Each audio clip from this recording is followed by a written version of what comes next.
నమస్తే, welcome to Aadan. నేను దీప్తి మధుసూదన్ రెడ్డి. ఈ రోజు మనతో పాటు ఎంఏ ఆస్ట్రాలజీలో గోల్డ్ మెడల్ సాధించిన ప్రముఖ ఆస్ట్రాలజర్ అలాగే వాస్తు పండితులు రాఘవేందర్ గారు మనతో పాటు ఉన్నారు. ఆయనతో మాట్లాడదాం.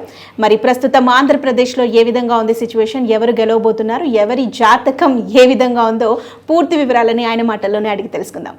నమస్తే అండి. నమస్కారం. ఎలా ఉన్నారు? చాలా బాగున్నాను. మీ గురించి నేను చాలా విన్నాను. అండ్ అసలు మీరు ఎంఏ ఆస్ట్రాలజీ ఒకటే కాకుండా మీరు చాలా రకాల ఆస్ట్రాలజీలో నిపుణులు అని విన్నాను. ఏంటి అంత ఇంట్రెస్ట్, అసలు ఎందుకు ఇటువైపు వచ్చారు? అండ్ ఎంఏ ఆస్ట్రాలజీలో గోల్డ్ మెడల్ సాధించడం అంటే మీరు మామూలు మనిషి కాదు, చాలా కష్టపడి ఉంటారు.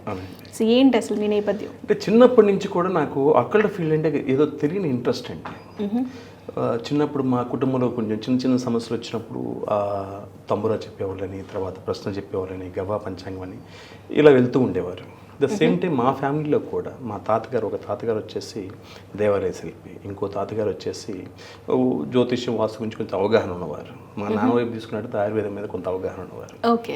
అలాగే చిన్నప్పటి నుంచి నేను నా వయసు కన్నా పెద్దవారితో ఉండటము, అలాగే నేను చదువుకున్న స్కూల్లో దాని మీద కొంచెం గ్రిప్ ఉన్నవారు ఎక్కువగా ఉండటం, ఈ రకంగా చిన్నప్పటి నుంచి అకల్ట్ ఫీల్డ్ మీద ఏదో తెలియని ఒక ఆసక్తి కలగడం కారణం చేత ప్రొఫెషనల్గా కూడా నేను అకల్ట్ వైపు రావడానికి ఒక బీజం పడిందని చెప్పుకోవచ్చు. అలాగే అందరూ ఒక చదువుగా తీసుకుంటే నేను దాన్ని ఒక ఫ్యాషన్గా తీసుకొని చదువుకునేటప్పుడు కూడా విపరీతం రీసెర్చ్ చేసేవాడిని. ఏదైనా ఒక టాపిక్ వచ్చింది అని అంటే దాని గురించి మామూలుగా స్టడీ చేయకుండా ప్రాక్టికల్గా ఆ రెఫరెన్స్లు తీసుకొని కంపేర్ చేసుకుని ముందుకెళ్ళే ప్రయత్నం చేసేవాడిని. అది ఎంత దూరం వెళ్ళిందంటే ఈ రోజు నా బహుశా వేల మీద లెక్క పెట్టచ్చేమో. ఎంటైర్ ఇండియా గురించి నేను మాట్లాడినా సౌత్ ఇండియాలో అయితే అసలు లేరని చెప్పి నేను చెప్పగలను. 29 అకల్ట్ ఫిలాసఫీస్ మీద నేను స్కాలర్లీ నాలెడ్జ్ అనేది గెయిన్ చేశాను. ఒక కసేరుక ఆస్ట్రాలజీ చేసుకోండి, ఇక కనెనిక ఆస్ట్రాలజీ తీసుకోండి, ఒక క్యాస్ట్రోగ్రఫీ తీసుకోండి, ఒక నాడీ ఆస్ట్రాలజీ తీసుకోండి, ఒక జీవనాడి తీసుకోండి, అలాగే వెస్ట్రన్ ఆస్ట్రాలజీ, కేపీ ఆస్ట్రాలజీ, ఇలా రకరకాల ఫిలాసఫీస్ గురించి నేను స్టడీ చేయడం జరిగిందనమాట. అలాగే ఈ కరోనా టైంలో ఒక కొత్త అవకాశం అనుకోండి, పరిస్థితులు ఆ విధంగా రావడం అనుకోండి, ఆన్లైన్లో ఫ్యాకల్టీగా కూడా మారడం జరిగింది. ఓకే. ఒక 6-7 కోర్సెస్ నేను ట్రైనింగ్ ఇవ్వడం కూడా జరిగిందనమాట. అయితే వీటన్నిటిని చేస్తున్న క్రమంలో వ్యక్తుల జాతకాలు చూస్తున్నాము. ఆ తర్వాత వ్యవస్థకు సంబంధించినటువంటి అడ్వైజర్ ఇవ్వడం మొదలుపెట్టాను. కొన్ని ఇన్ఫ్రాస్ట్రక్చర్ కంపెనీస్, ఇండియాలో టాప్ 10లో ఉన్నటువంటి ఒక 7 ఇన్ఫ్రాస్ట్రక్చర్ కంపెనీలకి నేను అడ్వైజర్గా కూడా ఉండటం జరిగింది. ఈ క్రమంలో అనుకోకుండా రాజకీయ నాయకులు పరిచయం అవటం, వాళ్ళకి సర్వీస్ ఇచ్చే క్రమంలో వాళ్ళ రిక్వెస్ట్ చేసిన మీదట ఆయా కాన్స్టెన్సీల్లో ఆయా ఎన్నికలప్పుడు వారు గెలుస్తారా గెలవరా అని చెప్పడం, తర్వాత వారు అడిగినప్పుడు ఇంకో కొన్ని కాన్సెన్స్ చెప్పడం, ఈ రకంగా నా ప్రమేయం లేకుండానే ఒక పొలిటికల్ అస్ట్రాలజర్గా నేను మారడం జరిగింది. ఓకే. ఈ పొలిటికల్ అస్ట్రాలజీ అనేది చాలా వ్యాస్ట్ సబ్జెక్ట్ అండి. కొన్ని సమయాల్లో మనం మనసావాచ కర్మ అన్నీ స్టడీ చేసినప్పుడు కూడా లాస్ట్ మినిట్ ఒక చిన్న పొరపాటు చేయడం వల్ల ప్రిడిక్షన్ రాంగ్ అయ్యే అవకాశాలు ఉంటూ ఉంటాయి. సో ఇవన్నీ చూసినప్పుడు చాలా అద్భుతంగా అనిపించింది అనమాట నాకు. దాని డెప్త్కి లేకుండా క్యూరియాసిటీ పెరిగి నేను తెలుసుకోవాలనే కోరికతోటి ఒక ఫ్యాషనేట్గా పొలిటికల్ అస్ట్రాలజీ స్టడీ చేసే ప్రయత్నం చేశాను. ఆ రకంగా 2009 సంవత్సరం నుంచి పొలిటికల్ ప్రిడిక్షన్స్ నేను స్టార్ట్ చేస్తే ప్రొఫెషనల్గా మీడియా ముందు, ప్రింట్ మీడియా, ఎలక్ట్రానిక్ మీడియా ముందుకు వచ్చింది 2014 అని చెప్పుకోవచ్చు అనమాట. మీరు గమనించినట్లయితే 2014 ఎలక్షన్స్లో ఆఫ్టర్ బైఫర్కేషన్ కనుక ఆల్మోస్ట్ తీసుకున్నట్లయితే సెంటర్లో బీజేపీ వస్తుందని అందరు గెస్ చేయగలిగారు, తెలంగాణలో టీఆర్ఎస్ వస్తుందని అందరు గెస్ చేయగలిగారు. అయితే ఏపీలో ఏ పార్టీ వస్తుంది, ఏ పార్టీ ఓడిపోతుంది, ఏ పార్టీ అధికారంలోకి వస్తుంది అనేది చాలామంది ఫెయిల్యూర్ అయ్యని చెప్పుకోవచ్చు. దాదాపుగా 90% సర్వే ఏజెన్సీస్ కూడా ఆ టైంలో ఇచ్చిన ప్రిడిక్షన్స్ దాదాపుగా రాంగ్ అయ్యాయి. ఈవెన్ ఆస్ట్రాలజిస్ట్ అయితే ఆ టైంలో పొలిటికల్ ప్రిడిక్షన్ ఇచ్చేటువంటి ఆస్ట్రాలజిస్ట్ దాదాపుగా లేరనే చెప్పొచ్చు. నాకు తెలిసినంత వరకు అయితే పొలిటికల్ అస్ట్రాలజీ ప్రిడిక్షన్ స్టార్ట్ చేసిన వ్యక్తుల్లో సౌత్ ఇండియాలో నేనే మొదటి వాడిని ఏమో పోసాను.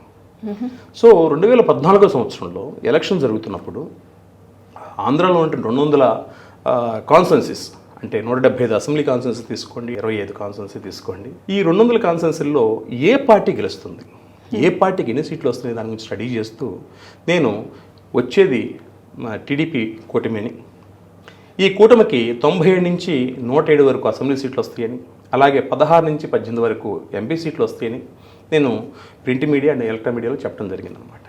ఆ తర్వాత వచ్చిన రిజల్ట్స్ ఏంటంటే 107 వరకు చెప్తే 106 అసెంబ్లీ సీట్లు వచ్చినాయి, 16 నుంచి 18 వరకు చెప్తే 17 ఎంపీ సీట్లు వచ్చినాయి.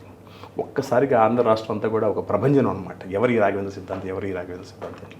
ఆ సమయంలో బాబు గారు ఇన్వైట్ చేయటం, అప్రిషియేట్ చేయటం చాలా ఆనందంగా నా లైఫ్లో ఒక సీఎం క్యాండిడేట్, ఒక సీఎంని కలవడం అంటే చాలా ఇదైపోయాను అనమాట. పార్టీ ఏందని పక్కన పెట్టండి, అంత ఒక సీఎం అంటే మనం ఎక్స్పెక్ట్ చేయం కదండి.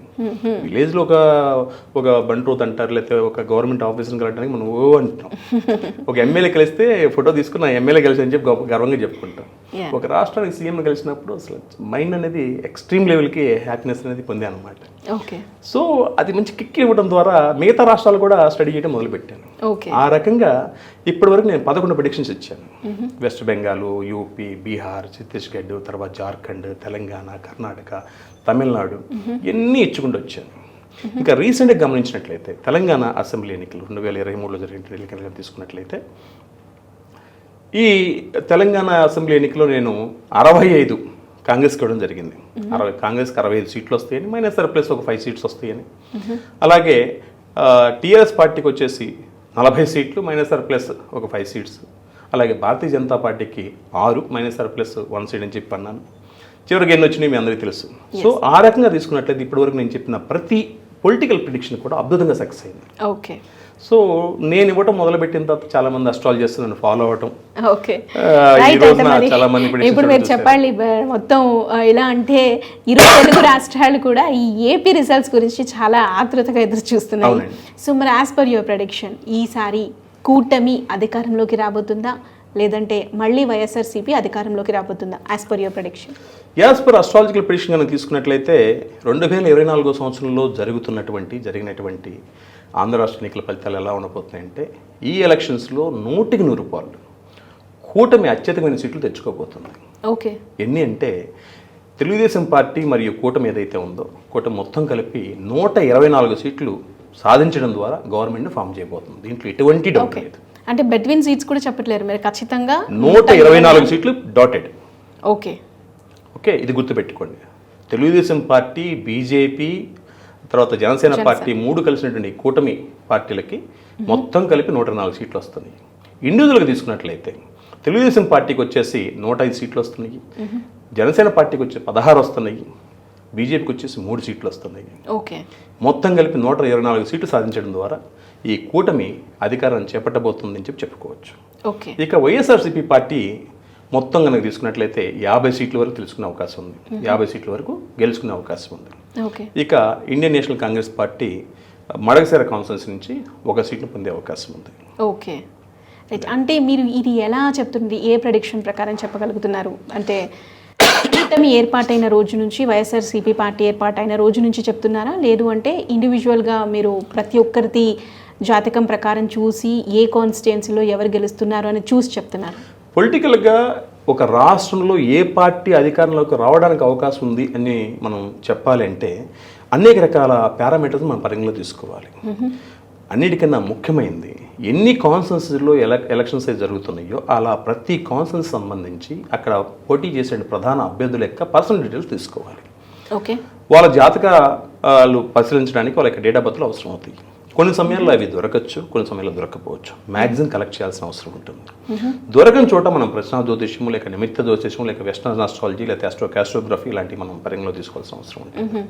అలాగనే దీంతో పాటుగా ఆయా పార్టీల యొక్క అధినేతల యొక్క జాతకాలు కన్సల్ట్ చేయాలి, పార్టీలు ఫార్మేషన్ అయినటువంటి డేట్ కన్సల్ట్ చేయాలి, అలాగే ఆయా కూటములు ఫామ్ అయినటువంటి డేట్ని కన్సల్ట్ చేయాలి, ఎలక్షన్ రిజల్ట్ని వచ్చే డేట్ని కన్సల్ట్ చేయాలి, నామినేషన్ రోజుని కన్సల్ట్ చేయాలి, పోలింగ్ డేట్ అన్నిటికన్నా ముఖ్యమైనదని చెప్పుకోవచ్చు. అయితే రైట్, మీరు అన్నట్టు జనసేన టీడీపీ పొత్తు అనేది అమావాస్య పొత్తు అంటారు, కలిసి వచ్చే అంశమే అంటారు. అయితే వాళ్ళకి అంటే ఇక్కడ అమావాస్య ఒక ఆంధ్రులుగా మనం దాన్ని అంత మంచిది కాదేమో అని చెప్పి సెంటిమెంట్గా ఫీల్ అవుతూ ఉంటాం. మనకు మంచిది కాంది తమిళనాడుకి పోతే అక్కడ ముఖ్యమైన కార్యక్రమాలు కూడా అమావాస్య రోజు చేస్తారు. అంటే వాళ్ళు సూర్యమానం ఫాలో అవుతారు అంటారు. అంటే ఎవరు ఏది ఫాలో అయినప్పటికీ కూడా వ్యక్తిగతమైనటువంటి సెంటిమెంట్స్ వేరు, వ్యక్తిగతమైన నమ్మకాలు వేరు, ఒరిజినల్గా అస్ట్రాలజికల్ కాంబినేషన్స్ వేరు. అక్కడ అమావాస్య వచ్చినప్పటికి కూడా ఒక మంచి కాంబినేషన్ ఆ రోజు ఉందనుకోండి, అది అద్భుతంగా ఉంటుంది. ఒకవేళ ఆ రోజు డే బాగలేకపోయినా కూడా వ్యక్తిగత జాతకాల ప్రకారం ఆ రోజు కనుక ఇద్దరు కనుక యోగించింది అనుకోండి, అది చాలా అద్భుతమైన రిజల్ట్ రాబోతుందని చెప్పుకోవచ్చు. ఓకే. సో ఏదేమైనప్పటికీ కూడా ఈ అధినేతల యొక్క జాతకాలతో పాటు పార్టీ ఫార్మేషన్ అయినటువంటి డేట్ ఆఫ్ బర్త్ల ప్రకారము ఇవన్నీ కాకుండా ప్రతి ఇండివిజువల్ కాన్సెన్స్లో కూడా మనం వ్యక్తిగత డీటెయిల్స్ తీసుకునే ప్రయత్నం చేయాలి. ప్రతి ఇండివిజువల్ క్యాండిడేట్ యొక్క జాతకాన్ని పరిశీలించే ప్రయత్నం చేయాలి. ఇలా ప్రతి కాన్సెన్స్ని గుణించుకుంటూ ముందుకెళ్ళిన తర్వాత ఓవరాల్గా మనకు కంక్లూడింగ్ వచ్చే అవకాశం ఉంది. అలా కాకుండా ఒక చంద్రబాబు నాయుడు గారి జాతకం తీసుకోను, లేదా ఒక వైఎస్ఆర్ గారి కుమారుడు జగన్మోహన్ రెడ్డి గారి జాతకం తీసుకోను, ఇలా పవన్ కళ్యాణ్ గారి జాతకం తీసుకోను, ఏదో విధంగా స్టేట్ మొత్తం మీద ఈ పార్టీ వస్తుందని చెప్పడం అనేది బహుశా అంత కరెక్ట్ కాదని నా అభిప్రాయం. ఓకే, సో మొత్తానికి కూటమి గెలవబోతుంది విత్ 124 సీట్స్ అంటారు. దాంట్లో ఏమాత్రం డౌట్ లేదండి. ఆంధ్ర రాష్ట్రంలో కూటమి 124 సీట్లు గెలుచుకుంటుంది. అలాగే దీంట్లో మరలా చెప్తున్నాను, తెలుగుదేశం పార్టీ 105, జనసేన పార్టీ పిఠాపురంతో కలుపుకొని 16, బీజేపీ 3 సీట్లు పెన్మెత్త విజయకుమార్ గారితో కలుపుకొని 3 సీట్లు గెలుచుకుంటుంది. మొత్తం కలిపి 104 సీట్లలో విజయాన్ని సాధించడం ద్వారా గవర్నమెంట్ ఫామ్ చేయబోతుందని చెప్పుకోవచ్చు. Okay, right. ఒకసారి మనము ఇండివిజువల్గా డిస్ట్రిక్ట్ వైజ్గా వెళ్దాము. సో మనం కాన్స్టిట్యున్సీ వైజ్గా వెళ్ళాలంటే చాలా పెద్దగా అవుతుంది కాబట్టి ఒక్కసారి డిస్ట్రిక్ట్ వైజ్గా వెళ్దాం. శ్రీకాకుళం నుంచి స్టార్ట్ చేసి చిత్తూరు వరకు తీసుకుంటే, సో శ్రీకాకుళంలో ఎన్ని వచ్చే ఛాన్స్ ఉంది? ఇక్కడ మీకు నేను ఒక విషయం చెప్పాలండి. మనం డిస్ట్రిక్ట్ వైడ్గా వెళ్ళబోయే ముందు ఓకే, ఆంధ్ర రాష్ట్రంలో ఉమ్మడి జిల్లాలు మొత్తం 13 అండి. ఈ ఉమ్మడి 13 జిల్లాల్లో ఒక తెలుగుదేశం పార్టీకి రాష్ట్రం మొత్తం మీద ఏ జిల్లాలో ఎక్కువ సీట్లు వస్తున్నాయి, ఏ జిల్లాలో తక్కువ సీట్లు వస్తున్నాయి ముందర చెప్తారు? ఖచ్చితంగా చెప్తాను. ఓకే, ఆ రకంగా తీసుకున్నట్లయితే రాష్ట్ర వ్యాప్తంగా 13 ఉమ్మడి జిల్లాలు ఉన్నాయండి. దీంట్లో టీడీపీ పార్టీ లేదా తెలుగుదేశం కూటమి పార్టీ కనుక తీసుకున్నట్లయితే అత్యధికంగా గుంటూరులో రాబోతుందని చెప్పుకోవచ్చు. ఓకే, మీరు గమనించినట్లయితే కాన్స్టిట్యున్సీ పరంగా తీసుకున్నట్లయితే ఎక్కువ కాన్స్టిట్యున్సీలు ఉన్నటువంటి జిల్లా మనకి వెస్ట్ గోదావరి వస్తుంది 19 అనుకుంటాను. అదే గుంటూరు పరంగా తీసుకున్నట్లయితే గుంటూరు ఉమ్మడి జిల్లాలో మొత్తం 17 నియోజకవర్గాలు ఉన్నాయి. ఈ 17 నియోజకవర్గాల్లో టీడీపీ 14 సీట్లు విజయాన్ని సాధిస్తుంది. ఓకే, ఆ 3 ఏంటండి? వైసీపీ చెప్తానండి. ఓకే, అలాగనే ఇక్కడ జనసేన పార్టీ 1 సీట్లో విజయాన్ని సాధిస్తుంది. ఓకే, అలాగనే వైఎస్ఆర్సీపీ పార్టీ మిగతా 2 సీట్లలో గెలుస్తుంది. అంటే రాష్ట్రం మొత్తం మీద ఉన్నటువంటి 13 ఉమ్మడి జిల్లాల్లో తెలుగుదేశం పార్టీ అత్యధికంగా గుంటూరు జిల్లాలో సీట్లు సాధించబోతుంది. ఈ గుంటూరు జిల్లాలో కూటమి అవుట్ ఆఫ్ 17 15 సీట్లని కైవసం చేసుకుంటుంది. వైసీపీ కేవలం 2 సీట్లతోటి సరిపెట్టుకోవాల్సిన పరిస్థితి అనేది ఏర్పడుతుంది. ఇక్కడ మరో అంశం కనుక తీసుకున్నట్లయితే రాష్ట్ర వ్యాప్తంగా తెలుగుదేశం పార్టీకి అత్యంత తక్కువగా వచ్చే సీట్లు ఏ కాన్స్టిట్యున్సీలో ఉన్నాయి లేదా ఏ జిల్లాలో ఉన్నాయనే అంశం కనుక తీసుకున్నట్లయితే ఇక్కడ కడప. ఓకే, కడప కనుక తీసుకున్నట్లయితే ఇది అందరూ ఎక్స్పెక్ట్ చేసిందే. మొత్తం ఉమ్మడి కడప జిల్లాలో 10 నియోజకవర్గాలు ఉంటే ఇక్కడ టీడీపీకి కేవలం 3 సీట్లు మాత్రం వస్తున్నాయి.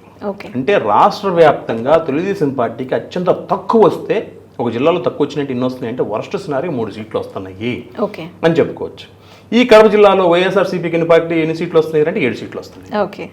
అదే మీరు వైఎస్ఆర్సీపీ పార్టీ కనుక తీసుకున్నట్లయితే రాష్ట్ర వ్యాప్తంగా అత్యధికమైన సీట్లు ఏ జిల్లాలో వస్తున్నాయని అంశం కనుక తీసుకున్నట్లయితే వీరికి అత్యధికంగా కర్నూలు జిల్లాలో వస్తున్నాయి. ఓకే, వైఎస్ఆర్సీపీ పార్టీకి ఈ కర్నూలు జిల్లా కనుక తీసుకున్నట్లయితే కర్నూలు జిల్లాలో మొత్తం 14 నియోజకవర్గాలు ఉన్నాయండి. ఈ 14 నియోజకవర్గాల్లో గాను వైఎస్ఆర్సీపీ పార్టీకి అత్యధికంగా 10 వస్తున్నాయి. ఓకే, ఇక్కడ టీడీపీకి కేవలం 4 మాత్రం వస్తున్నాయి. అదండి. అలాగే ఇక వైఎస్ఆర్సీపీ పార్టీకి అత్యంత తక్కువగా వచ్చే కాన్స్టిట్యున్సీ ఏదన్నా ఉంది అని అంటే వైజాగ్ కనుక తీసుకున్నట్లయితే వైజాగ్లో కేవలం 1 సీటుతో సరిపెట్టుకోవాల్సిన పరిస్థితి అనేది ఏర్పడుతుంది. అంటే తెలుగుదేశం పార్టీకి రాష్ట్రం మొత్తం మీద ఉన్నటువంటి 13 జిల్లాల్లో అత్యధికంగా గుంటూరు జిల్లాలో ఎక్కువ సీట్లు వస్తున్నాయి, కూటమితో కలుపుకొని 15. అలాగే ఈ వైఎస్ఆర్సీపీ పార్టీకి రాష్ట్రంలో ఉన్న 13 కాన్స్టిట్యున్సీల్లో 13 జిల్లాల్లో అత్యధికంగా ఎక్కడ వస్తున్నాయి అంటే కర్నూలు జిల్లాలో వస్తున్నాయి, అక్కడ 10 వస్తున్నాయి. మరి తక్కువ ఎక్కడ వస్తున్నాయి అని అంటే వైజాగ్లో కేవలం 1 సీట్ వస్తుంది వైసీపీకి. టీడీపీకి అత్యంత తక్కువగా ఎక్కడ వస్తుంది కడపలో 3 వస్తున్నాయి. అంటే తక్కువ కనుక తీసుకుంటే వైసీపీకి 1 వస్తుంది వైజాగ్, టీడీపీకి వచ్చేసి 3 వస్తున్నాయి. దీన్ని బట్టి మనం ఒక ఐడియా అనేది వచ్చేస్తుంది ఏ పార్టీ గెలవబోతుంది అనేది. మొత్తానికి జగన్మోహన్ రెడ్డి వైజాగ్ ని రాజధాని చేస్తాను అన్నప్పటికీ కూడా అక్కడే తక్కువ సీట్లతో గెలవబోతుంది. 1 సీటు మాత్రం రాబోతుంది వైజాగ్ లో. దాని గురించి ఇంకా నేను డీటెయిల్ గా చెప్పే ప్రయత్నం చేస్తాను. రాష్ట్ర వ్యాప్తంగా మొత్తం 13 జిల్లాలు కనుక ఉన్నట్లయితే ఈ 13 ఉమ్మడి జిల్లాల్లో ఏ జిల్లాలో ఎన్ని సీట్లు వస్తాయి అనేది యాజ్ పర్ అస్ట్రాలజీ నా ఒపీనియన్ చెప్పే ప్రయత్నం చేస్తున్నాను. ఇక్కడ శ్రీకాకుళం జిల్లా కనుక తీసుకున్నట్లయితే ఈ శ్రీకాకుళం జిల్లాలో మొత్తం 10 నియోజకవర్గాలు ఉన్నాయి. ఈ 10 నియోజకవర్గాలకు గాను టీడీపీ 7 కాన్స్టిట్యున్సీల్లో విజయాన్ని సాధించబోతుంది. అలాగే వైసీపీ వచ్చేసి 3 సీట్లలో గెలవబోతుంది. విజయనగరము బొత్స సత్యనారాయణ గారు అక్కడ మొత్తం లీడ్ రోల్ పోషిస్తూ ఉంటారు. అక్కడ ఒక లెజెండ్గా పేరుంది వారికి. అయితే ఈ విజయనగరం జిల్లాలో మొత్తం 9 అసెంబ్లీ కాన్స్టిట్యున్సీలు ఉన్నాయండి. ఈ 9 నియోజకవర్గాలకు గాను వైఎస్ఆర్సీపీ 6 సీట్లలో గెలవబోతుంది. టీడీపీ కేవలం 3 సీట్లలో గెలవబోతుందని చెప్పుకోవచ్చు. అలాగే వైజాగ్ కనుక తీసుకున్నట్లయితే ఈ వైజాగ్ ఉమ్మడి వైజాగ్ జిల్లాలో మొత్తం 15 నియోజకవర్గాలు ఉన్నాయి. దీంట్లో టీడీపీ పార్టీ 9 సీట్లలో గెలుస్తుంది. జనసేన పార్టీ 4 సీట్లలో గెలుస్తుంది. అలాగే బీజేపీ 1 సీట్లో గెలుస్తుంది. అంటే వెరసి 14 సీట్లలో కూటమి గెలుస్తుంది. కేవలం 1 సీట్లో వైఎస్ఆర్సీపీ గెలుస్తుందని చెప్పుకోవచ్చు. అలాగే ఈస్ట్ గోదావరి కనుక తీసుకున్నట్లయితే ఈస్ట్ గోదావరిలో మొత్తం 19 కాన్స్టిట్యున్సీస్ ఉన్నాయి. బహుశా రాష్ట్ర వ్యాప్తంగా అత్యధికమైనటువంటి నియోజకవర్గాలు ఉన్నటువంటి జిల్లా బహుశా ఈస్ట్ గోదావరి అనుకుంటా. 19 ఇంకా అంత వేరే జిల్లాల్లో లేవనుకుంటా. సో ఈ ఈస్ట్ గోదావరి జిల్లాలో 19 ఉన్నాయి. ఈ 19 నియోజకవర్గాల్లో టీడీపీకి అత్యధికంగా 10 సీట్లు వస్తున్నాయి. జనసేన పార్టీకి 5 వస్తున్నాయి. బీజేపీ పార్టీకి 1 వస్తుంది. అంటే కూటమికి మొత్తం కలిపి 16 సీట్లు వస్తున్నాయి అవుట్ ఆఫ్ 19. కేవలం 3 సీట్లు మాత్రమే. ఈ 3 ఏంటండి అసలు మీకు చెప్తానండి, మీకు తర్వాత చెప్తాను. సో ఈ ఈస్ట్ గోదావరిలో వైసీపీకి కేవలం 3 మాత్రమే వస్తున్నాయి. ఇప్పుడు మీరు అడిగారు కదండి ఈస్ట్ గోదావరిలో ఉన్నటువంటి ఈ 19లో వైసీపీ గెలిచేటువంటి 3 సీట్లు ఏమిటి అని. తుని, ఈ తునిలో మంత్రిగా చేసినటువంటి దాడిశెట్టి రాజా గారు గెలుస్తున్నారండి.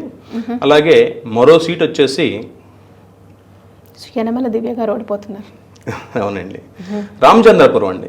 ఈ రామచంద్రాపురంలో పిల్లి సూర్యప్రకాష్ గారు పోటీ చేస్తున్నారు. టీడీపీ పార్టీ నుంచి సుభాష్ గారు పోటీ చేస్తున్నారండి. సో రామచంద్రాపురంలో వైసీపీ గెలుస్తుందండి. వైసీపీ పార్టీ గెలిచేటువంటి 2వ సీట్ అండి ఇది. ఆ తర్వాత 3వ సీట్ వచ్చేసి రంపచోడవరం అండి.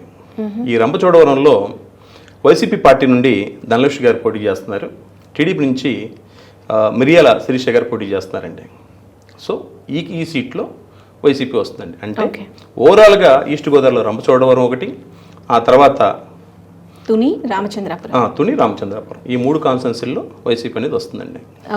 Next west Godavari. ఆ తర్వాత వెస్ట్ గోదావరి కనుక తీసుకున్నట్లయితే ఈ ఉమ్మడి వెస్ట్ గోదావరి జిల్లాలో మొత్తం 15 కాన్స్టిట్యున్సీస్ ఉన్నాయండి. ఈ 15 కాన్స్టిట్యున్సీల్లో టీడీపీ అత్యధికంగా 8 సీట్లలో విజయాన్ని సాధిస్తుంది. జనసేన పార్టీ 5 సీట్లలో విజయాన్ని సాధిస్తుంది. వైసీపీ 2 సీట్లకి పరిమితం అవుతుంది. అంటే అవుట్ ఆఫ్ 15 కాన్స్టిట్యున్సీల్లో కూటమి అనేది 13 సీట్లలో గెలవబోతుందని చెప్పుకోవచ్చు. అలాగనే కృష్ణా జిల్లా, ఈ ఉమ్మడి కృష్ణా జిల్లాలో మొత్తం 16 నియోజకవర్గాలు ఉన్నాయండి. ఈ 16 నియోజకవర్గాలకు గాను టీడీపీ 11 సీట్లలో గెలుస్తుందండి. 11 నియోజకవర్గాల్లో గెలుస్తుంది. జనసేన 1 సీట్లో గెలుస్తుంది. BJP 1 seat Vijayawada west Sujana Chowdary గారికి మనం గెలుస్తున్నారండి. టైట్గా ఉంది, బట్ గెలిచే అవకాశాలు ఎక్కువగా ఉన్నాయి. ఆ తర్వాత వైసీపీ 2 లేదా 3 సీట్లు గెలిచే అవకాశం ఉందండి. ఆ తర్వాత గుంటూరు కనుక తీసుకున్నట్లయితే రాష్ట్ర వ్యాప్తంగా టీడీపీ అత్యధికమైన సీట్లు సాధించేటువంటి జిల్లా ఏదైనా ఉందంటే అది గుంటూరు అని ఆల్రెడీ డిస్కస్ చేసుకున్నాం మనం. ఈ గుంటూరులో ఉమ్మడి గుంటూరు జిల్లాలో మొత్తం 17 నియోజకవర్గాలు ఉంటే ఇక్కడ టీడీపీ అత్యధికంగా 14 సీట్లను కైవసం చేసుకుంటుంది. జనసేన 1 సీటును సాధిస్తుంది. వైసీపీ 2 సీట్లను సాధిస్తుందండి. తర్వాత ప్రకాశం జిల్లాలో మొత్తం 12 నియోజకవర్గాలు ఉన్నాయి ఉమ్మడి ప్రకాశం జిల్లాలో. ఈ ఉమ్మడి ప్రకాశం జిల్లాలో టీడీపీ 10 సీట్లలో విజయాన్ని సాధించబోతుంది. వైఎస్ఆర్సీపీ పార్టీ 2 సీట్ల విజయాన్ని సాధిస్తుంది అని చెప్పుకోవచ్చండి. నెల్లూరు జిల్లా కనుక తీసుకున్నట్లయితే ఉమ్మడి నెల్లూరు జిల్లాలో మొత్తం 10 నియోజకవర్గాలు ఉన్నాయి. ఇక్కడ టీడీపీ 6 సీట్లు గెలుస్తుంది. అలాగే వైసీపీ 2 సీట్లు గెలుస్తుంది. 2 బాగా టైట్గా ఉన్నాయి. ఈ 2 కూడా కొంచెం వైసీపీకే ఎడ్జ్ ఉందని చెప్పుకోవచ్చు. తర్వాత కడప జిల్లా కనుక తీసుకున్నట్లయితే ఈ కడప జిల్లాలో ఆల్రెడీ మనం డిస్కస్ చేసామండి. మొత్తం 10 నియోజకవర్గాలు ఉన్నాయి. ఈ 10 నియోజకవర్గాల్లో వైసీపీ 7 సీట్లు గెలుస్తుంది. టీడీపీ 3 సీట్లు గెలుస్తుంది. అని చెప్పచ్చు. ఓకే. తర్వాత కర్నూలు జిల్లా కనుక తీసుకున్నట్లయితే ఈ కర్నూలులో మొత్తం 14 కాన్స్టెన్సీస్ ఉన్నాయి. ఈ అవుట్ ఆఫ్ 14 వైఎస్ఆర్సీపీ పార్టీ 10 సీట్లలో గెలుస్తుంది, టీడీపీ 4 సీట్లలో గెలుస్తుంది.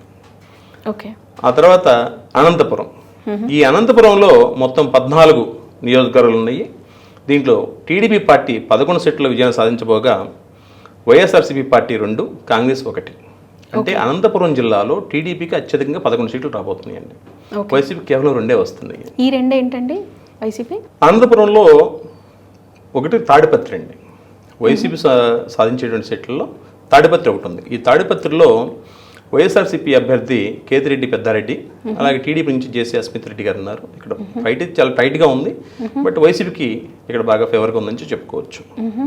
అలాగనే మరొక కాన్స్టెన్సీ కనుక తీసుకున్నట్లయితే ధర్మవరం అండి. ఈ ధర్మవరంలో వైసీపీ నుంచి కేతిరెడ్డి వెంకటరామరెడ్డి గారు పోటీ చేస్తున్నారు. వీరు గెలుస్తారని చెప్పుకోవచ్చు. నెక్స్ట్ చిత్తూరు. ఈ ఉమ్మడి చిత్తూరు జిల్లాలో మొత్తం 14 నియోజకవర్గాలు ఉన్నాయండి. ఈ 14 నియోజకవర్గాల్లో టీడీపీ వచ్చేసి అత్యధికంగా 9 నియోజకవర్గాల్లో విజయం సాధించబోతుంది. వైసీపీ వచ్చేసి 5 నియోజకవర్గాల్లో విజయం సాధిస్తుంది. ఓకే. సో ఓవరాల్గా స్టేట్ కనుక తీసుకున్నట్లయితే సో ఇక్కడ పొత్తులో భాగంగా జనసేన గెలిచే అవకాశం అయితే లేదంటారు. ఎక్కడండి? చిత్తూరులో టీడీపీకి అదే జనసేనకి సీట్లు ఏం కనపట్లేదండి. తిరుపతి అక్కడ ఛాన్స్ లేదు. Okay, right. సో ఓవరాల్గా తీసుకున్నట్లయితే రాష్ట్ర వ్యాప్తంగా కూటమికి 124 సీట్లు అని చెప్పండి. అందులో భాగంగా టీడీపీకి 105, జనసేనకి 16, బీజేపీకి 3, అలాగే వైఎస్ఆర్సీపీ పార్టీకి 50, కాంగ్రెస్ పార్టీకి 1 రాబోతున్నాయి. ఓకే, మీరు చెప్పిన 3లో ఒకటి సుజనా చౌదరి, మరో 2 పెన్మెత్త విజయ్ కుమార్ గారు. ఓకే. మరొక సీటు నేను మరలా చెప్తాను మీకు. తర్వాత రాష్ట్ర వ్యాప్తంగా కనుక తీసుకున్నట్లయితే రాష్ట్ర వ్యాప్తంగా 25 పార్లమెంట్ స్థానాలు ఉన్నాయి. ఈ 25 పార్లమెంట్ స్థానాల్లో ఏ పార్లమెంట్ స్థానాల్లో ఎవరు గెలుస్తారు, అసలు ఏ పార్టీకి ఎన్ని సీట్లు వస్తాయి అనేది మనం డిస్కస్ చేద్దాం. ఆ రకంగా తీసుకున్నట్లయితే ఆంధ్రప్రదేశ్ రాష్ట్రంలో ఉన్నటువంటి 25 పార్లమెంట్ స్థానాల్లో 2 పార్లమెంట్ స్థానాల్లో జనసేన గెలుస్తుంది. ఓకే. ఆ జనసేన గెలవబోయేటువంటి కాన్స్టెన్సీ పేర్లు కనుక తీసుకున్నట్లయితే కాకినాడ నుండి ఉదయ్ శ్రీనివాస్ గారు గెలుస్తున్నారు. ఓకే, మంచి మెజారిటీతో గెలవబోతున్నారు. ఓకే. రెండోది వచ్చేసి మచిలీపట్నం బాలశౌరి గారు, వీరు కూడా మంచి మెజారిటీతో గెలవబోతున్నారు. సో జనసేన 2 సీట్లు గెలిచేస్తుంది. ఓకే. ఇక బీజేపీ కనుక తీసుకున్నట్లయితే రాజంపేట, నర్సాపురం, రాజమండ్రి, అనకాపల్లి ఈ 4 సీట్లు గెలుస్తుందని చెప్పుకోవచ్చు. ఓకే, రాజంపేట కూడా గెలుస్తారు 100కి 100 రూపాయలు. ఓకే. ఈ రాజంపేటలో నల్లారి కిరణ్ కుమార్ రెడ్డి గారు ఎక్స్ ముఖ్యమంత్రి చీఫ్ మినిస్టర్ గారు వాళ్ళు గెలుస్తున్నారు. నర్సాపురంలో శ్రీనివాస్ వర్మ గారు గెలుస్తున్నారు. రాజమండ్రిలో పురంధేశ్వరి గారు గెలుస్తున్నారు. అనకాపల్లిలో సీఎం రమేష్ గారు గెలుస్తున్నారు. సో బీజేపీ గెలుచుకునేటువంటి ఈ 4 సీట్లు మీరు చెప్పాను, రాజంపేట, నరసాపురం, రాజమండ్రి, అనకాపల్లి. ఓకే. ఇక వైఎస్ఆర్సీపీ పార్టీ మనం 6 సీట్లు గెలవబోతుంది ఎంపీ సీట్ల నుంచి అనుకున్నాం. ఇంట్లో 1 నంద్యాల, 2 కడప, 3 తిరుపతి, 4 ఏలూరు, 5 విజయనగరము, 6 అరకు. సో మొత్తానికి విజయనగరం ఫ్యామిలీ అంతా గెలిచేస్తుంది. ఓకే, లెజెండరీ ఫ్యామిలీస్ అండి. వ్యక్తిగతంగా వాళ్ళ మీద ప్రజలకు చాలా అభిమానం ఉంది. రాజకీయంగా కామెంట్స్ రకరకాలుగా ఉండొచ్చేమో, కానీ జాతకాలు కూడా చాలా బాగున్నాయి అన్నమాట. ఓకే. తర్వాత తెలుగుదేశం పార్టీ గెలిచేటువంటి పార్లమెంట్ స్థానాలు కనుక తీసుకున్నట్లయితే కర్నూలు గెలుస్తారు ఖచ్చితంగా అండి. నాగరాజు గారు ఖచ్చితంగా గెలుస్తున్నారు. అలాగే అనంతపురము లక్ష్మీనారాయణ గారు అక్కడ పోటీ చేస్తున్నారు, వారు కూడా గెలుస్తారు. హిందూపురం నుంచి పాదసారథి గారు, చిత్తూరు నుంచి ప్రసాదరావు గారు, నెల్లూరు నుంచి వేమిరెడ్డి ప్రభాకర్ రెడ్డి గారు, ఒంగోలులో మాగుంట శ్రీనివాసరెడ్డి గారు, బాపట్లలో కృష్ణప్రసాద్ గారు, నరసరావుపేటలో లావు కృష్ణదేవరాయలు గారు, గుంటూరు నుంచి పెమ్మసాని చంద్రశేఖర్ గారు, విజయవాడ నుంచి కేసినేని చిన్ని గారు, అమలాపురం నుంచి హరీష్ గారు, వైజాగ్ నుంచి శ్రీభరత్ మన బాలకృష్ణ గారి అల్లుడు వారు గెలుస్తున్నారు. శ్రీకాకుళం నుంచి ఎర్రనాయుడు గారు అబ్బాయి కింజరపు రామ్మోహన్ నాయుడు గారు గెలుస్తున్నారండి. సో ఇవన్నీ కూడా 13 సీట్లు. సో ఓవరాల్గా తీసుకున్నట్లయితే ఉన్నటువంటి ఆంధ్రప్రదేశ్లో ఉంటున్న 25 పార్లమెంట్ స్థానాల్లో 2 జనసేన, 4 బీజేపీ, 13 టీడీపీ పార్టీ వెరసి 19 సీట్లు కూటమికి వస్తున్నాయి. 6 సీట్లు వైసీపీకి వస్తున్నాయండి. ఓకే, సో ఓవరాల్ గా చూసినట్లయితే మొత్తానికి టీడీపీ ప్రపంచం సృష్టించబోతుంది అనేది అర్థమవుతుంది. సో నాకు ఒక డౌట్, సో ఇప్పటికి వైసీపీలో ప్రస్తుత గవర్నమెంట్ లో ఉన్నటువంటి మినిస్టర్స్ వాళ్ళలో ఎంతమంది గెలిచే అవకాశాలు ఉంది ఈసారి, మళ్ళీ ఎంతమంది ఓడిపోబోతున్నారు? చూసినట్లయితే ఆల్మోస్ట్ మినిస్టర్స్ లో ఫైర్ బ్రాండ్స్, మరి ఆ ఫైర్ బ్రాండ్స్ గొంతంతా మూగుపోయినట్టుగా కనిపిస్తుంది ప్రస్తుత పరిస్థితి. అంటే ఎవరు ఓడిపోతారు అనే దానికన్నా కూడా ఎవరు గెలిచే అవకాశం ఉందని మనం మాట్లాడుకునే ప్రయత్నం చేద్దాం. దాంతోపాటు ఎవరు ఓడిపోవడానికి అవకాశం ఉంది అది కూడా డిస్కస్ చేద్దామండి. వైఎస్ఆర్సీపీ పార్టీలో 2019 సంవత్సరంలో 151 సీట్లు సాధించి ఒక జంబో క్యాబినెట్ని ఫామ్ చేశాడు జగన్మోహన్ రెడ్డి గారు. మొదటి విడతలో భాగంగా 24 మందిని మినిస్టర్లకు తీసుకున్నారు, క్యాబినెట్లోకి తీసుకున్నారు. ఆ తర్వాత రెండో విడతలో భాగంగా కమిటీ ఈక్వేషన్స్ రకరకాల కారణాల చేత కొంతమందిని తప్పించి ఒక 15 మందికి మరలా అవకాశం ఇవ్వడం జరిగింది. సో ఒక జంబో క్యాబినెట్ నుంచి పనుకోవచ్చు మనం. సో ఈ 39 మందిలో నా క్యాల్కులేషన్ ఏం చెప్తుందంటే కేవలం 8 మంది గెలుస్తున్నారండి. 39లో కేవలం 8 మంది మంత్రులే గెలవబోతున్నారు. ఓకే, 24 ప్లస్ 15 39 కదండి. అవునండి, కేవలం 8 మంది గెలుస్తున్నారండి. ఓకే, దాంట్లో గెలిచే వారిలో ఒక డిప్యూటీ సీఎం రాజేందర్ గారు ఉన్నారండి. ఓకే ఓకే, ఓడిపోయే వారిలో కూడా ఇంకో డిప్యూటీ సీఎం ఉన్నారు, డిప్యూటీ సీఎం గారు ఉన్నారు. వారి పేరుని మరలా చెప్తాను. ఓకే, ఫస్ట్ గెలిచే వాళ్ళ గురించి ఖచ్చితంగా.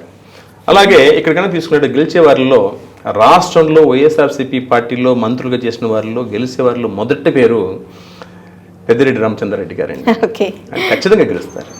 అస్ట్రాలజీ క్యాలిక్యులేషన్ అవసరం లేదు, ఎవరిని అడిగినా చెప్తారు అనుకున్నటువంటి ఇది దీన్ని బట్టి. సో పొంగనూరు నుంచి పెద్దిరెడ్డి రామచంద్రారెడ్డి గారు గెలుస్తున్నారు. దోన్ నుంచి బుగ్గన రాజేందర్ రెడ్డి గారు గెలుస్తున్నారు. సాలూరు నుంచి డిప్యూటీ సీఎం పీడిక రాజేంద్ర గారు గెలుస్తున్నారు. అలాగే సర్వేపల్లి నుంచి కాకాని గోవర్ధన్ రెడ్డి గారు గెలుస్తున్నారు. చీపురుపల్లి నుంచి బొత్స సత్యనారాయణ గారు గెలుస్తున్నారు. కడప నుండి అంజద్ బాషా గారు గెలుస్తున్నారు. తుని నుంచి దాడిశెట్టి రాజా గారు గెలుస్తున్నారు. ఇక్కడ కురుపాం నుంచి శ్రీవాణి గారు గెలిచే అవకాశాలు ఎక్కువగా ఉన్నాయి. కన్ఫామ్ గా గెలుస్తారని చెప్పలేను, కానీ కొంత ఎడ్జ్ అయితే శ్రీవాణి గారికి ఉందని చెప్పి చెప్పుకోవచ్చు. వీళ్ళు గెలిచే మినిస్టర్లుగా చెప్పుకోవచ్చు వైఎస్ఆర్సీపీ పార్టీ నుంచి. మొత్తానికి కొంతమంది ఫైర్ బ్రాండ్స్ మిస్ అవుతున్నారండి. ఇప్పుడు ఖచ్చితంగా చెప్తున్నానండి, ఎవరు ఓడిపోతున్నారు ఇప్పుడు చెప్తాను. ఇక్కడ మనం మాట్లాడుతుంటే అంటే ఎవరు ఓడిపోతున్నారు అంటే ముందుకు వచ్చే పేరు పాపం గుడివాడ అమర్నాథ్ గారండి. చాలా honest personality, pure soul person అండి. అంటే మీడియా కానీ రకరకాల ప్రొజెక్షన్స్ ఉంటే అది వేరే విషయం. అంటే చాలా మంచి ప్యూర్ సోల్ అండి, కల్మోషన్ లేకుండా మాట్లాడతాడు. So honest person. ఇతను గాజువాక్ నుంచి పోటీ చేస్తున్నారు. వీరు ఓడిపోతున్నారండి ఇక్కడ. ఈ గాజువాక్లో టీడీపీ క్యాండిడేట్ శ్రీనివాస్ యాదవ్ గారు గెలుస్తున్నారు. తర్వాత పెనుగొండ నుంచి మీరు గమనించినట్లయితే ఉషశ్రీ శరణ గారు ఓడిపోతున్నారండి. వారి మీద టీడీపీ క్యాండిడేట్ అయినటువంటి సవిత గారు గెలుస్తున్నారు. ఆ తర్వాత సంతోషులపాడు మేరుగా నాగార్జున గారు ఓడిపోతున్నారు. వీరి మీద టీడీపీ క్యాండిడేట్ అయినటువంటి బిఎన్ విజయ్ కుమార్ గారు గెలుస్తున్నారండి. అలాగే నగర్ నుంచి ఆర్కే రోజా గారు, రాష్ట్రంలో పరిచయం అవసరం లేని పేరు, పాపం వారు ఓడిపోతున్నారు. గాలి ముద్దుకృష్ణ నాయుడు గారి అబ్బాయి గాలి భానుప్రకాష్ గారు గెలుస్తున్నారు అక్కడ. ఆ తర్వాత అమలాపురం నుంచి పినిపి విశ్వరూప్ గారు, వారు ఓడిపోతున్నారు. అక్కడ ఆనందరావు గారు టీడీపీ పార్టీ నుంచి గెలుస్తున్నారు. రాజమండ్రి రూరల్ నుంచి సిఎస్ వేణుగోపాలకృష్ణ గారు ఓడిపోతున్నారు. ఇక్కడ గోరంట్ల బుచ్చి చౌదరి గారు గెలుస్తున్నారండి. అలాగే గోపాలపురం నుంచి తానేటి వనిత గారు ఉన్నారండి. వాళ్ళు కన్ఫామ్గా ఓడిపోతారని చెప్పను కానండి, బట్ మెజారిటీ ఛాన్సెస్ ఓడిపోయే అవకాశాలు ఎక్కువగా ఉన్నాయండి ఇక్కడ. తర్వాత పెనంలూరు నుంచి జోగి రమేష్ గారు, వారు ఓడిపోతున్నారు. వీరి మీద పోడే ప్రసాద్ గారు గెలుస్తున్నారు. గొంతకల్ నుంచి మీరు గమనించినట్లయితే ఇక్కడ ఒక చిన్న ట్విస్ట్ ఉందండి. అవునండి, అంటే వైసీపీలో మంత్రులుగా చేసిన వాళ్ళు ఎవరైతున్నారో ఇప్పుడు మెజారిటీ కేసెస్ ఓడిపోతున్నారు. కానీ వైసీపీలో మంత్రిగా చేసి క్యాబినెట్లో పనిచేసి ఆయన పార్టీ మన టీడీపీలోకి వచ్చి టీడీపీలో గెలుస్తున్నాడు ఆయన. అంటే టీడీపీలోకి వచ్చి గెలుస్తున్న మంత్రులు ఎవరు ఉన్నారంటే ఈ గుమ్మనూరు జయరాం గారు గుంతకల్లో గెలిచే అవకాశాలు బాగా మెండుగా ఉన్నాయని చెప్పుకోవచ్చు. మరి ఏ రకంగా మెసేజ్ వెళ్తుంది అనేది చూడాలా. తర్వాత గుంటూరు వెస్ట్లో విడుదల రజనీ గారు ఓడిపోతున్నారు.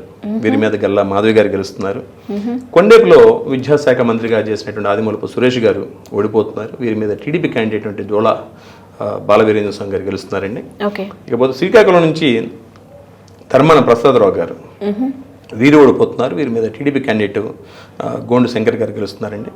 పలాస నుంచి కనుక తీసుకున్నట్లయితే సిద్దిరి అప్పలరాజు గారు ఓడిపోతున్నారు. వీరి మీద టీడీపీ క్యాండిడేట్ గౌతు శివాజీ గారి ఫ్యామిలీ శిరీష గారు గెలుస్తున్నారండి. ఇకపోతే ఒక మంత్రిని కాదు, ఒక డిప్యూటీ సీఎంని ఓడించి విజయాన్ని చేజించుకోబోతున్నటువంటి జనసేన లీడర్ ఎవరన్నా ఉన్నారంటే ఆ ఖ్యాతి బొలిశెట్టి శ్రీనివాస గారికి తాడేపల్లిగూడెం నుంచి రాబోతుందని చెప్పుకోవచ్చు. ఎందుకంటే ఈ తాడేపల్లిగూడెంలో జనసేన పార్టీ తరపు నుంచి పోటీ చేస్తున్నటువంటి బొలిశెట్టి శ్రీనివాస్ గారు ఒక డిప్యూటీ సీఎం మీద పోటీ చేస్తున్నారండి. వారి పేరు కొట్టు సత్యనారాయణ గారు. ఇక్కడ వీరి అదృష్టం ఏంటంటే జాతకపరంగా తీసుకున్నట్లయితే బొలిశెట్టి శ్రీనివాస్ గారు గెలుస్తున్నారు. ఆ డిప్యూటీ సీఎం ఏంటంటే కొట్టు సత్యనారాయణ గారు ఓడిపోతున్నారు. ఒక రకంగా భవిష్యత్తులో నాకు ఒక జెండి కిల్లర్ అని చెప్పి పేరు టైటిల్ పెట్టుకోవచ్చు. తర్వాత తణుకు కనుక తీసుకున్నట్లయితే కారుమూరి వెంకట నాగేశ్వరరావు గారు వారు ఓడిపోతున్నారండి. టీడీపీ క్యాండిడేట్ అంటే రాధాకృష్ణ గారు గెలుస్తున్నారు. తాడికొండ నుంచి తీసుకున్నట్టయితే మేఘతోటి సుచరిత గారు, వీరు మంచి పోర్ట్ఫోలియోలో చేశారు, వీరు ఓడిపోతున్నారండి. ఇక్కడ శ్రావణ్ కుమార్ గారు టీడీపీ నుంచి గెలుస్తున్నారు. తర్వాత గుడివాడ, రాష్ట్రంలో పరిచయం అవసరం లేని పేరు, కొడాలి నాని గారు, ఒక రకంగా ట్రేడ్ మార్క్ అతను ఓడిపోతున్నారండి. వారి మీద టీడీపీ నుంచి పోటీ చేస్తున్నటువంటి వెలిగండ్ల రాము గారు గెలుస్తున్నారు. ఏలూరు నుంచి మరొక డిప్యూటీ సీఎం అలా నాని గారు ఓడిపోతున్నారు. వీరి మీద రాధాకృష్ణ గారు గెలుస్తున్నారు. అలాగే విజయవాడ సెంటర్లో పోటీ చేస్తున్నటువంటి వెల్లంపల్లి శ్రీనివాస్ గారు ఓడిపోతున్నారు. టీడీపీ నుంచి బోండా ఉమామహేశ్వరరావు గారు గెలుస్తున్నారండి. ఆ తర్వాత నరసన్నపేట నుంచి ధర్మాన కృష్ణదాస్ గారు, ఆ ఫ్యామిలీ కనుక తీసుకుంటే వారు ఓడిపోతున్నారు. ఇక్కడ ఇద్దరు బ్రదర్స్ ఓడిపోతున్నారు. అవునండి. టీడీపీ నుంచి రమణమూర్తి గారు గెలుస్తున్నారండి. ఇక భీమిలో ఇది రాష్ట్రంలో మంచి స్ట్రాంగెస్ట్ కాన్సెన్స్ నుంచి చెప్పుకోవచ్చు. ఎందుకంటే 2 ఏనుగులు పోటీ చేస్తున్నట్టు ఉంటుంది అనమాట. ఇద్దరు లెజెండరీ పర్సన్సే. భీముల నుంచి ముత్తంశెట్టి శ్రీనివాసరావు గారు కానివ్వండి, ఒక పక్క మంత్రిగా చేసినట్టు గతంలో మంత్రి గంటా శ్రీనివాసరావు గారండి, ఇద్దరు పోటీ చేస్తున్నారు. ఇక్కడ ముత్తంశెట్టి శ్రీనివాసరావు గారు ఓడిపోతున్నారండి. గంటా శ్రీనివాసరావు గారు చాలా మెజార్టీతోటి మంచి మెజార్టీతో గెలుస్తున్నారండి. అవంతి శ్రీనివాస్ గారు ఏమండి, ముత్తంశెట్టి శ్రీనివాస్ గారిని అవంతి శ్రీనివాస్ గారు అంటేనే జనాలు ఎక్కువగా. అవును, అవంతి శ్రీనివాసరావు గారు ఓడిపోతున్నారు. అవును, గంటా శ్రీనివాసరావు గారు గెలుస్తున్నారు అనమాట. అచల్ నుంచి మీరు గమనించిన శ్రీ రంగనాథరాజు గారు పోటీ చేస్తున్నారు. వీరు ఓడిపోతున్నారు. ఇక్కడ పీతాన సత్యనారాయణ గారు టీడీపీ నుంచి గెలుస్తున్నారు. ఇకపోతే ఓడిపోయే మినిస్టర్లు కొంతమంది ఎంపీకే కూడా పోటీ చేస్తున్నారండి. ఇందాక మనం అనుకున్నట్టు గుంటూరు అనిల్ కుమార్ గారు ఎంపీకి వెళ్ళారు. వారు నరసరావుపేట నుంచి పోటీ చేస్తున్నారు. ఇక్కడ వీరు కూడా ఓడిపోతున్నారు. లావు శ్రీకృష్ణ దేవరాయలు గారు గెలుస్తున్నారండి. అలాగే ఒంగోలు నుంచి బాలినేని శ్రీనివాసరెడ్డి గారు ఓడిపోతున్నారు. దామచర్ల జనార్దన్ గారు మంచి మెజారిటీతో గెలుస్తున్నారండి. మినిమం 10,000 అబౌవ్ ఉంటుందండి. అలాగే కాకినాడ రోడ్లు కనుక తీసుకున్నట్లయితే కురసాల కన్నబాబు గారు ఓడిపోతున్నారు. ఇక్కడ వీరిని ఓడించేది ఒక జనసేన అభ్యర్థి అండి, పంతం వెంకటేశ్వరరావు గారు, నానాజీ గారు అంటారు. సో ఇద్దరు మంత్రుల్ని, ఇద్దరు జనసేన లీడర్లు ఓడించి తమ విజయాన్ని కవిసం చేసుకుంటున్నారు. బహుశా ఈ 2 కూడా పవన్ కళ్యాణ్ గారికి అలాగే వాళ్ళ అభిమానులకి వాళ్ళు ఇచ్చే గిఫ్ట్ అనుకుంటాను. అంటే వాళ్ళు కొంచెం చాలా ఇబ్బందులు, రకరకాల అవమానాలు ఎదుర్కొని ముందుకు వచ్చారండి. ఇది మంచి మెమరీగా ఉండొచ్చు. సో ఆ రకంగా తీసుకున్నట్లయితే ఈ 25 మంది ఓడిపోయే అవకాశాలు ఎక్కువగా ఉన్నాయని చెప్పి చెప్పుకోవచ్చు అనమాట. అది సో జగన్మోహన్ రెడ్డి గారి గవర్నమెంట్ లో పోటీ చేయట్లేదు కానీ ఓడిపోతున్నారండి. అది ఆల్రెడీ మనం డిస్కస్ చేసాము. అది సో ఈ 39 మంది మినిస్టర్లు కేవలం 8 మంది మాత్రమే గెలుస్తున్నారు. అది ఒకరు కొంచెం డౌట్ అన్నాము, బట్ 7 కన్ఫామ్గా గెలుస్తున్నారు. ఒకరు కొంచెం డౌట్ అని చెప్పాము. 25 మంది మినిస్టర్స్లో ఒకరు కొంచెం తేనేటి గారు కొంచెం టైట్గా ఉందన్న, మిగతా 24 మంది ఓడిపోతుందని చెప్పాము. ఇది పరిస్థితి అనమాట. ఓకే, సో అంటే 7 నుంచి 9 మధ్యలో గెలిచే అవకాశం ఉంటుంది. 7 లేదా 8 మాత్రం. 7 కన్ఫామ్ అండి, ఒకటి కొంచెం ఎడ్జ్ అని చెప్పన్నాను. రైట్. అంటే పుష్ప శ్రీవాణి గారు కూడా కొంచెం టైట్ అనేది మీరు అన్నారు. పుష్ప శ్రీవాణి గారు గెలవడానికి అవకాశం ఉందని, తానేటి వనిత గారు ఓడిపోవడానికి అవకాశం ఉంది. రైట్. సో యా, ఓవరాల్గా ఆంధ్రప్రదేశ్ పరిస్థితి ఇది అంటారు మీరు. Yes sir. సో నెక్స్ట్ మనము తెలంగాణకు వద్దామండి. తెలంగాణలో 17 పార్లమెంటు స్థానాలు ఉన్నాయి. అసలు మరి బీఆర్ఎస్ పూర్తిగా కనుమరుగైపోయింది అనేది ప్రస్తుతం వినిపిస్తున్న మాట. మరి 17లో కేవలం ఒక్కటైనా బీఆర్ఎస్ గెలిచే అవకాశం ఉందా? ఎలా ఉంది ఓవరాల్ పరిస్థితి? మీరు గమనించినట్లయితే గడిచిన దశాబ్ద కాలంగా కనుక తీసుకున్నట్లయితే తెలంగాణ రాష్ట్రంలో ఒక అద్భుతమైనటువంటి పేరు ప్రతిష్టలతోటి ఒక ప్రపంచం సృష్టించిన పార్టీ ఏదన్నంటే అది ఖచ్చితంగా టీఆర్ఎస్ పార్టీ అండి. ఒక రకంగా కొంతమంది అభిమానులే కాదు అందరూ ఒప్పుకోవాల్సిన విషయం ఏంటంటే తెలంగాణ జాతిపిత ఎవరంటే మనం కేసీఆర్ గారిని చేయాల్సిన అవసరం ఉంటుంది, గుర్తుంచుకోవాల్సిన అవసరం ఉంటుంది. అఫ్కోర్స్ ఎవరి అభిప్రాయం వాళ్ళది ఉండొచ్చు, మంచి ఉండొచ్చు, చెడు ఉండొచ్చు. అలాంటి అద్భుతమైన పార్టీ, అలాంటి విజయాలు సాధించిన సౌచూచిన పార్టీ ఏదైతుందో ఈ 2024 పార్లమెంట్ ఎన్నికల్లో ఒక్క సీటు కూడా సాధించలేనిటువంటి అసమర్థకి లేదా ఇబ్బందికరమైన పరిస్థితికి నెట్టబడిపడుతుందని చెప్పుకోవచ్చు.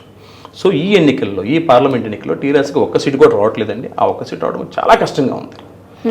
అయితే ఎంఐఎం పార్టీ కనుక తీసుకున్నట్లయితే చిన్నపిల్లలు నన్నే చెప్తా, దానికి జ్యోతిషం చూడాల్సిన అవసరం. ఎంఐఎం ఎక్కడికి వస్తుంది, పాత బస్సులో ఎంఐఎం వచ్చేస్తుంది హైదరాబాద్. అలాంటిది వారికి ముచ్చెమట్లు పట్టించి చౌదపు కన్నులొట్టపోయింది అన్నట్టుగా పరిస్థితి క్రియేట్ అయింది. అసలు గెలుస్తామనే పరిస్థితిలో ఇబ్బంది పడ్డారని చెప్పుకోవచ్చు. మొత్తం మీద అతి కష్టం మీద ఎంఐఎం పార్టీ పాత బస్సులో తన సీట్ని కాపాడుకోగలుగుతుందని చెప్పుకోవచ్చు. లత గారు ఆ స్థాయిలో ఇన్ఫ్లుయెన్స్ చేశారు, మాధవీలత గారు ఆ స్థాయిలో ఇన్ఫ్లుయెన్స్ చేశారు.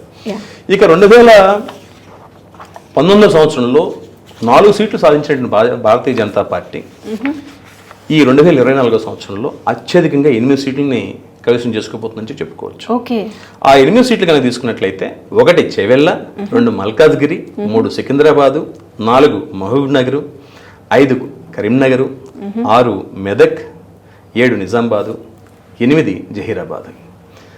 అలాగే 2019లో 3 సీట్లకు మాత్రమే పరిమితమైనటువంటి కాంగ్రెస్ పార్టీ ఈసారి అత్యధికంగా 8 సీట్లకి పెరుగుతుందని చెప్పుకోవచ్చు. అవి వరుసగా తీసుకున్నట్లయితే వరంగల్, పెద్దపల్లి, ఆదిలాబాదు, మహబూబాబాదు, నాగర్ కర్నూలు, భువనగిరి, నల్గొండ, ఖమ్మం జిల్లాలుగా, ఖమ్మం పార్లమెంట్ నియోజకవర్గాలుగా చెప్పుకోవచ్చండి. సో ఓవరాల్గా తెలంగాణ రాష్ట్రంలో రాబోయే పార్లమెంట్ ఎన్నికల ఫలితాలు ఎలా ఉంటాయంటే టీఆర్ఎస్ పార్టీకి 1 సీటు కూడా రావట్లేదు, BJP 8, Congress party 8, MIM party 1 కైవసం చేసుకుంటుంది. సో మొత్తానికి బీఆర్ఎస్ భూస్థాపితం అయిపోయింది అనుకోవచ్చా? ఇంకా లేదండి. ఆ రకంగా తీసుకున్నట్లయితే ఒకప్పుడు 2 సీట్లకే పరిమితమైన భారతీయ జనతా పార్టీ ఈ రోజున దేశంలో ఒక ప్రభంజనాన్ని సృష్టిస్తుంది. మీరు గమనించినట్లయితే గడిచిన 2 ఏళ్ళ నుంచి కూడా ప్రతిసారి సీట్లు పెరుగుతున్నాయి కానీ తగ్గడం లేదు. కాబట్టి ఏ ఒక్క కారణం చేతనో, ఏ ఒక్క రిజల్ట్ చేతనో ఒక పార్టీ భూస్థాపితం అయిపోతున్నాను, ఇంకో పార్టీ ఇంకెక్కడికో పోతుందని చెప్పి అనుకోవాల్సిన అవసరం లేదు. 2019 ఎన్నికలు చూసి, ఆంధ్రప్రదేశ్లో ఎన్నికలు చూసినటువంటి చాలా మంది రాజకీయ ఉద్దండులు ఇంకేం టీడీపీ పని అయిపోయింది అని చెప్పి అన్నారు.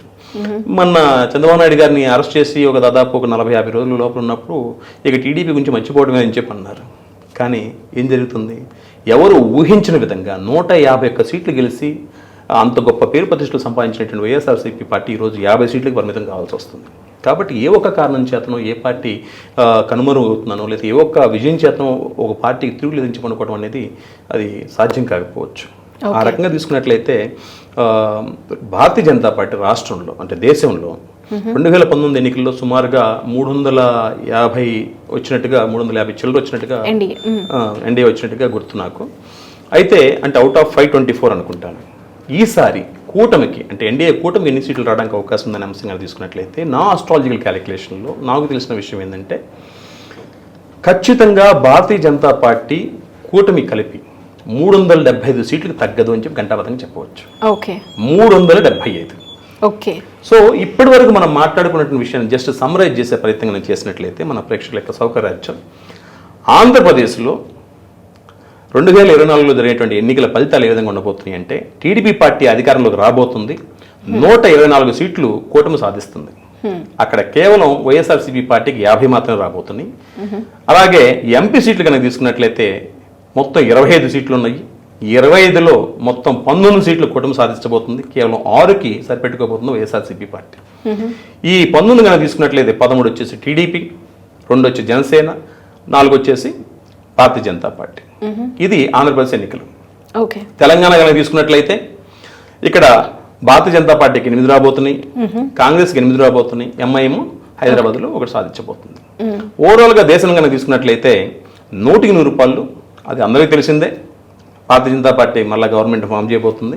అయితే ఎన్ని సీట్లు రాబోతున్నాయి అని చెప్పడానికి మాత్రం అటు ప్రొఫెషనల్ సెఫాలజిస్టులను చెప్పాలి, లేదా రాజకీయ అనుభవజ్ఞులు పండితులను చెప్పాలి, లేదా మాలాంటి ఆస్ట్రాలజర్స్ అన్న ప్రిడిక్షన్ చేసే ప్రయత్నం చేయాలి. సో ఆ రకంగా తీసుకున్నట్లయితే నా ప్రిడిక్షన్ కూటమికి, ఎన్డీఏ కూటమికి 375 సీట్లు ఖచ్చితంగా వస్తాయి. దానికన్నా పైన కానీ కింద అయితే కాదు. సో వాళ్ళు ఏదైతే అంటున్నారో 400 సీట్లు రీచ్ అయ్యే ఛాన్స్ ఏమైనా ఉంటుందంటారా? ప్రాబిలిటీ ఉందండి. నేను మినిమం సీట్లు చెప్పాను. ఖచ్చితంగా 400 రీచ్ అయ్యే అవకాశం ఉండొచ్చు. ఓకే బట్ యాజ్ పర్ నా ప్రిడిక్షన్ ఏంటంటే, నా ఆస్ట్రాలజికల్ క్యాలిక్యులేషన్ ప్రకారం 375 నేను కంక్లూడింగ్ ఇస్తున్నాను. ఓకే అదే. Right thank you so much Raghavender గారు. మొత్తానికి మాకు ప్రస్తుతం ఏ విధంగా ఉంది అన్న హై టెన్షన్లో ఒక చిన్న ప్రొడిక్షన్ ఇచ్చేసి అయితే సో క్లియర్గా ఈ పార్టీ గెలవబోతుంది అనేది మాకు క్లియర్గా చెప్పారు. పిన్ పాయింట్ ప్రిడిక్షన్ యా రాఘవేంద్ర సిద్ధాంత్ నుంచి. Okay let's see. సో మీరు చెప్పిన ప్రొడిక్షన్ యాజ్ యూజువల్ వస్తుందా లేదా అనేది జూన్ 4 తర్వాత చూద్దాము. 4 తర్వాత మళ్ళీ మీకు కాంటాక్ట్ లోకి వస్తాను. ఖచ్చితంగా నేను చెప్పిన ప్రతి ప్రిడిక్షన్ ని కూడా మీరు నోట్ చేసుకోండి, ఫలితాల అనంతరం కన్ఫర్మ్ నేను చేసుకోండి. అందుకోసం అని చెప్పేసి మీకోసం నేను ప్రతిదీ రాసి పెట్టుకున్నాను. మళ్ళీ ప్రతిదీ రాసి పెట్టుకోండి. ఫలితాల అనంతరము మీ అభిప్రాయాలను సూచనల్ని మాకు కామెంట్ రూపంలో తెలియజేయండి. మీరు కూడా నన్ను అప్రోచ్ అవ్వచ్చు. షూర్ వీలైతే మనం మరోసారి ఫలితాల అనంతరం మరోసారి ఇంకో డెఫినెట్ గా కలుద్దాం. థ్యాంక్ యూ అండి. Thank you so much. ధన్యవాదాలు. Thank you.